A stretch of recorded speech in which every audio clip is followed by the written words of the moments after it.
తెలంగాణ మట్టి పరిమళాన్ని నింపిన కవిత్వాన్ని రచించినవాడు నందిని సిద్ధారెడ్డి సార్. తన కవిత్వంలో ఆర్ద్రత, నిబద్ధతలు నింపుకున్నవాడు.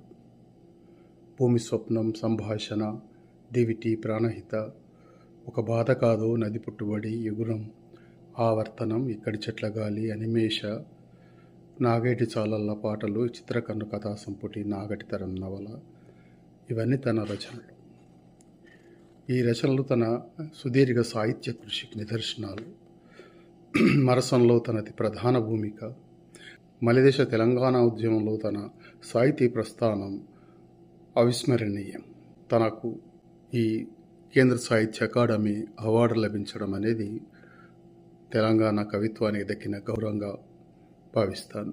కరోనా మహమ్మారి కాలంలో ప్రపంచం ఎదుర్కొన్నటువంటి సంక్షోభాలని, మానవ సంబంధాల విచ్ఛిన్నతలని చిత్రీకరించినటువంటి అనిమేషకు ఈ పురస్కారం దక్కడం చాలా సంతోషదాయకం.